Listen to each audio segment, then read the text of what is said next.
Here are some accessories that Microsoft doesn't want you to know about. Just a reminder, if you take a look down at the description below, I have links for all sorts of Xbox gear. I've been talking a lot about the ultimate wired Xbox controller by 8BitDo. That's down there as well. You can buy it through Best Buy. If you want to get in on this new generation of Xbox cloud gaming, I also have some links for some Samsung TVs that support the Xbox Game Pass app that they're coming out with. Let's discuss.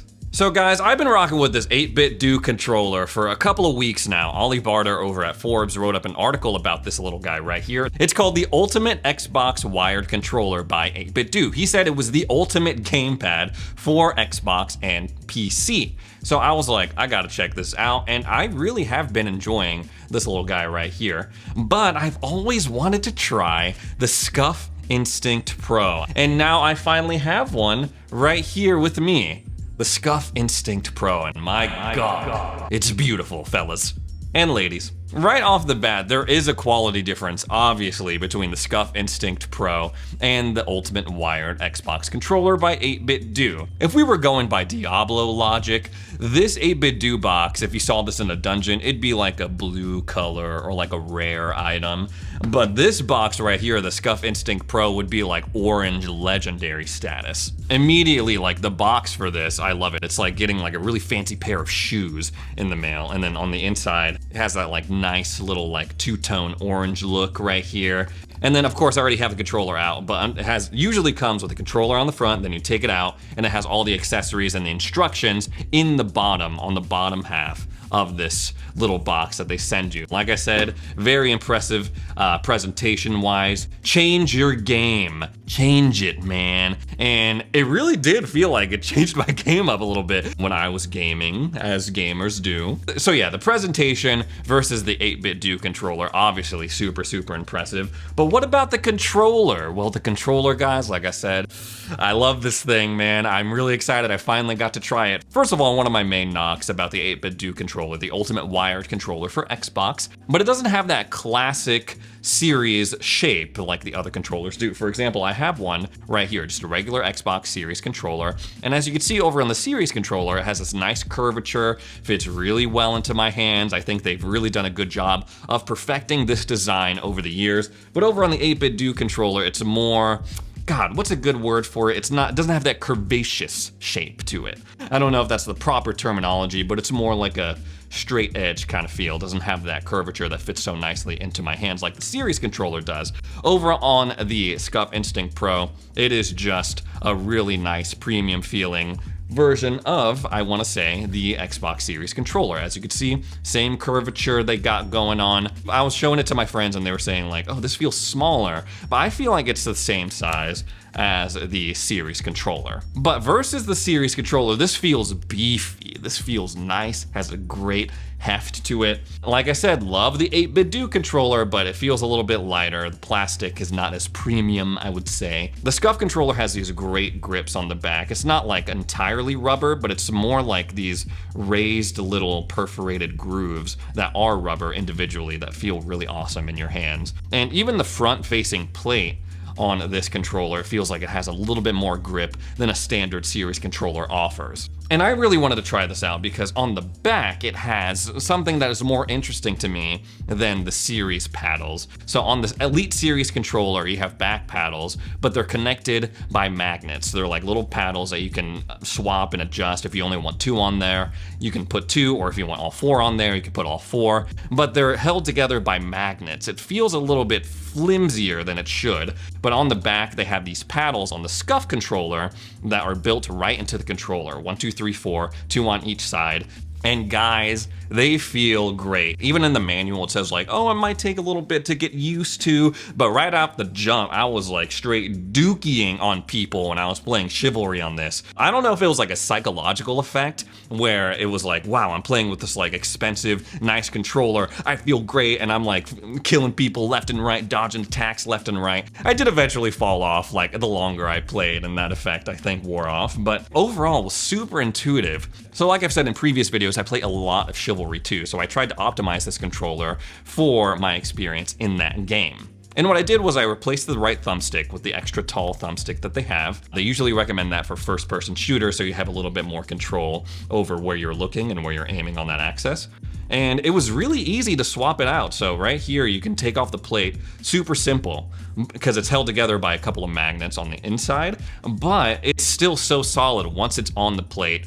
I was just complaining about magnets, obviously, but it doesn't feel flimsy with this guy. So you take that right off, and then you're able to swap out the sticks and even the D-pad if you want a different D-pad. And I feel like that really gave me a lot of control in Chivalry 2 in terms of where I was thrusting my weapon and slashing. Also on the back, and this is not as customizable as some of these other controllers are out there, on the back you have options on whether you want a short pull or a long pull. And the short pull is super short. It's supposed to emulate on the box what they say to be a mouse click. And I think that's pretty accurate, guys, because this is like, it's like instant when I'm clicking it on the short pull. So what I did was I had my left trigger set to short pull, because that's what you use to block and to parry. I wanted to eliminate the reaction time it takes to put up my shield or put up my guard, so that was really awesome. But I kept the long pull on my right trigger, because that felt more natural as I'm trying to balance a short attack versus a heavy long attack in that game. And right out the box, these back paddles are already mapped to the YBXA buttons. The work was already done for me in a game like Chivalry 2. So this isn't the craziest Chivalry clip that you're ever gonna see, but I feel like it's a good example. Here you see me really keep the pressure up on this pikeman right here, or I think he has a pole hammer or something like that. Slash him twice, bam, he's backpedaling, he tries to pull up his guard. Usually what you would have to do if I want to kick and break someone's guard, you have to go and migrate your thumb over to B, take your finger off of the thumbstick for a split sec, but with this, I was able to like totally dominate this dude, keep it the pressure, hit B using the back pedal, so I have my thumbs on the stick still, absolutely destroy this guy. But yeah, so overall, I was really impressed with how intuitive this felt. I thought I was just able to use these two fingers back here to go back and forth with these paddles. It felt really awesome. It felt really intuitive, like I was saying. And there's all sorts of other customization options that you can use for depending on what kind of game you're playing. So obviously in a racing game, you don't want a short pull. You want the whole complement of the trigger, right? Because, oh, I'm only giving a little bit of gas or I'm going full throttle, right? I even tested this out on Halo Infinite because I wanted to use the right trigger short pull.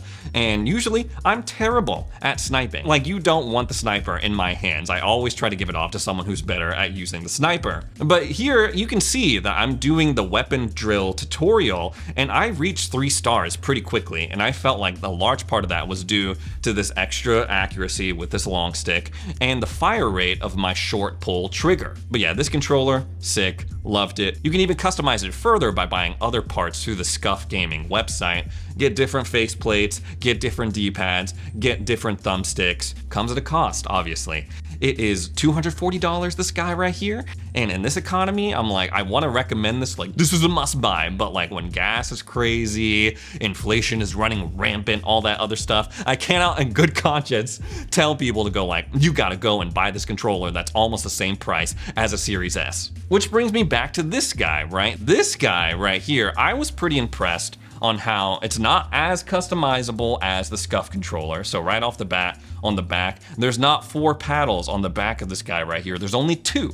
It's a little bit lighter because it doesn't have a battery pack, it's wired, and the rumble of this is not as robust as something you would find on the Scuff Instinct Pro. But I feel like people will be impressed with how much you can customize this controller as well. So if you want to just do a bare bones button swap, all you have to do is hold whatever button that you want to swap and then press this little star in the front. What I didn't like about this is that if you go this route, that is permanent on that profile, right? Whereas, like I was saying with the Scuff Instinct Pro, all of the YBXA buttons are on the back, but the YBXA buttons on the front still serve their primary function. They still work. Whereas if you remapped the Y button to this back button right here, that's the Y button from now on. If you accidentally press Y, mess up on the front plate, then you're tough luck, GG. You played yourself. So yeah, the customization options are not as robust on this. You can't pop off the faceplate. There's no like hair trigger pull. But actually, if you go and you download the 8BitDo Ultimate Wired app,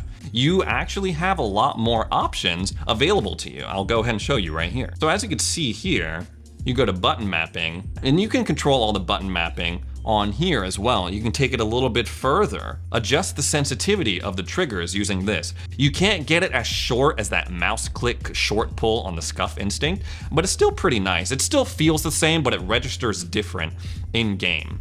You can change the vibration of the different areas that vibrate on this controller. So if you want a little bit less vibration on that right trigger, you can go and set it to 0 entirely. And you'll hear, you can set it all the way to 5 and it makes that like crazy vibration noise. Same thing if you want it on just the back plate and the handles, you can set it, I want like a medium vibration, and you can hear like a little rumble, or you can set it all the way to 5 and be like, I want a lot of rumble. You can even customize the profile, like, okay, this is the profile I like with Chivalry 2, this is the profile I like with Halo Infinite, this is the profile I like when I'm racing in Forza. Overall, pretty impressed with how much you can do with this 8-bit Do controller. Obviously, it's not as premium at the Scuff Instinct, but that also reflects in the cost too. This controller was $45, cheaper than the Xbox Series controller that I have right here, which usually runs at what, like 60 to 70 bucks, depending on what color you get. Cheaper than obviously the Scuff Instinct controller, which I said was 240 bucks.